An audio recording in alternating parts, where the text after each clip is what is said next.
Terima kasih. Pimpinan dan teman-teman Komisi 6 yang terhormat, Menteri BUMN dan jajaran Kementerian BUMN.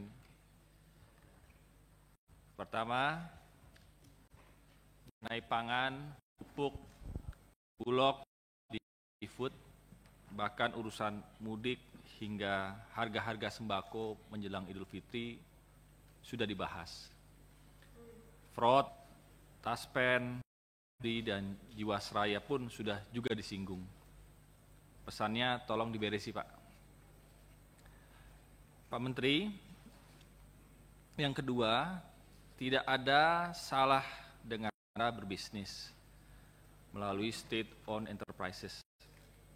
Hanya saja bisnis BUMN yang sehat itu harus memberikan manfaat terhadap ekonomi bangsa dan kehidupan rakyat tentunya.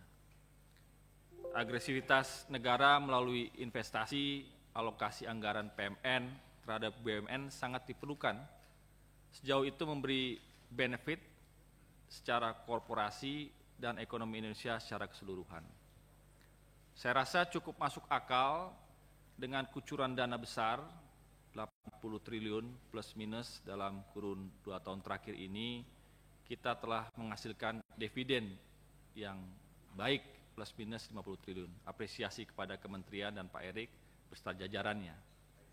Menjadikan korporasi kita lebih sehat, utang kita lebih terkendali, pajak masuk, dan adanya multiplier effect ekonomi dalam setiap proses aksi korporasi tersebut. Sehingga saya mendukung agar setiap PMN yang masuk benar-benar tepat sasaran. Saya juga mengingatkan kepada Kementerian Keuangan agar juga melakukan alokasi PMN lebih tepat sasaran. Akan tetapi PMN dan BUMN yang masih sakit bisa dipertimbangkan untuk dibubarkan dengan catatan ya Pak Menteri pasti ada solusi lanjutan agar para pekerja tidak kemudian menjadi pengangguran baru, dan utang-utang akibat salah aksi dalam koperasi juga tetap dipertanggungjawabkan, bukan sekedar menjadi beban negara kemudian hari. Saya juga ikuti bagaimana Kementerian BUMN merancang roadmap yang disebut menjadi langkah strategis untuk mengarahkan transformasi dan konsolidasi perusahaan dengan jumlah BUMN sekitar 30 hingga 40 yang saya rasa itu cukup ideal bagi negeri kita. BUMN ke depan harus lebih sehat, inovatif, dan solutif untuk menjawab kebutuhan masyarakat yang pada gilirannya juga terus berkontribusi untuk ekonomi nasional. Mengenai privatisasi atau right issue Wijaya Karya, saya ingin mengetahui sebetulnya alasan dibalik rencana ini dan bagaimana rencana ini diharapkan untuk memperkuat posisi perusahaan tersebut di pasar. Jangan sampai salah dalam melakukan aksi.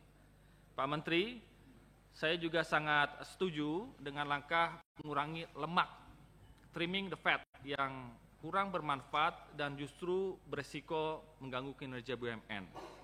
Sehingga PMN untuk Hutama, Waskita, dan karya-karya yang lain, pastikan itu betul-betul menyehatkan dan tidak ada keterlambatan dalam pembayaran termasuk untuk bayar utang. Karena saya juga masih mendengar karya-karya kita ini dalam membayar terlambat dan bahkan bisa merugikan pihak-pihak ketiga.